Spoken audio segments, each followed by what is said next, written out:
Let's be honest for a second. Have you ever used a password like password123? Or maybe clicked on an email link that seemed just a little bit suspicious? We've probably all been there. And that's exactly why we need to talk about internet security. Think of it as the digital fortress for your company's most important secrets. But the real question is, are the gates actually locked? Or are they wide open? Let's dive in and find out. Okay, let's just start with a number to get your attention. $9.48 million. That's not a lottery prize. That's the average cost of a single data breach in the US back in 2023. And we're not just talking about money disappearing from a bank account.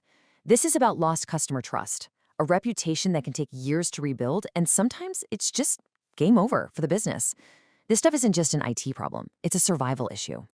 And this quote right here, it just hits the nail on the head. It shatters this really dangerous myth that a lot of people believe. The idea that your company's internal network is this safe, cozy little bubble, totally shielded from the chaos of the internet. Well, that's a multi-million-dollar fantasy. The reality is, a lot of the time, the call is coming from inside the house. So that brings us right to this, what I like to call the million-dollar misconception. It's this belief that just because something is internal, it must be invincible. But your internet is an absolutely prime target, and you've got to defend it with just as much energy as you would your public website or any other part of your company. Okay, so let's map out the actual battleground here. And you can forget that stereotype of a hacker in a hoodie sitting in some dark room. The real, everyday threats, they're much, much closer to home. They could be lurking in your email inbox, hanging out by the coffee machine, or maybe even sitting in the cubicle right next to you. So on one side, you have your classic external threats, right? Hacking, phishing emails, malware, the usual suspects. But then, on the other side, you've got the internal stuff. Things like simple employee mistakes, really weak passwords, or permissions for people who don't even work there anymore. So which of these two lists do you think is the bigger threat? The answer is probably going to surprise you. And here's that answer. It is a massive wake-up call. A staggering 82% of data breaches involve some kind of human element from inside the company. 82%.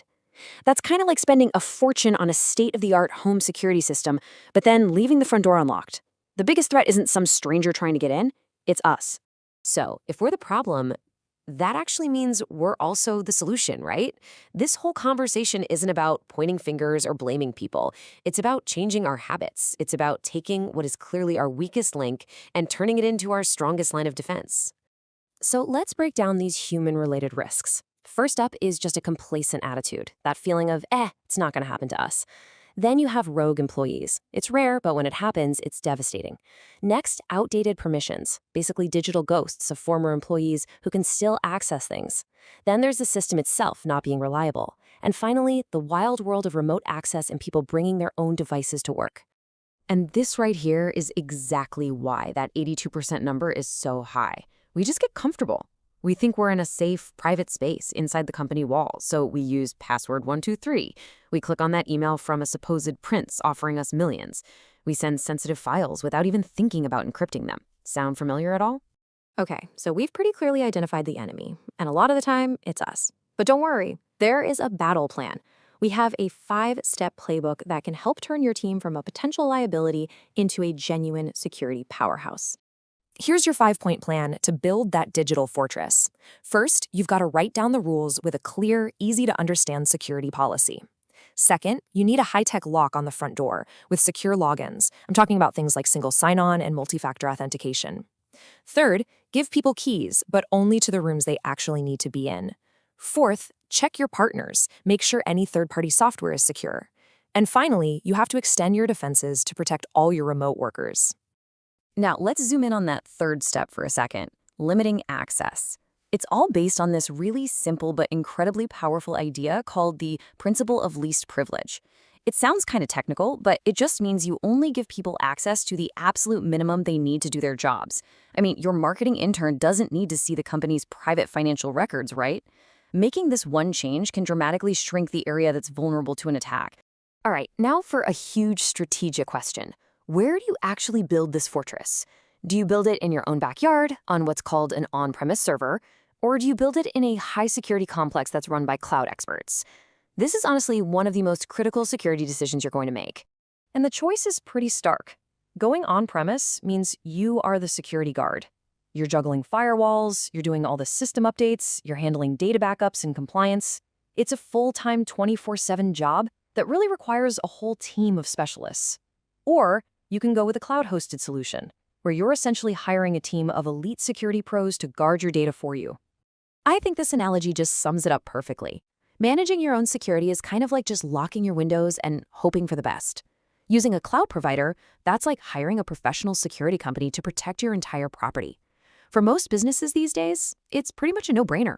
So let's bring it all home. What's the actual game plan? How do you take your digital workplace from being a weak spot and turn it into a real fortress? Let's quickly recap the most important takeaways. Here's what you really need to remember. First, that it's safe inside idea is a myth. You have to treat security like an ongoing process, not a one-and-done task. Second, since the human factor accounts for 82% of breaches, you have to tackle it head-on with clear policies, training, and limited access. And third, don't try to do it all yourself. Seriously consider shifting that security burden to the experts with a cloud solution. At the end of the day, your intranet is your company's digital kingdom. It's where you keep the crown jewels. So I'll just leave you with this one question to think about. Who holds the keys? Are they in the hands of just a few trusted, well-trained people? Or are they kind of scattered all over the place for anyone to find? The choice is yours, so make it a good one.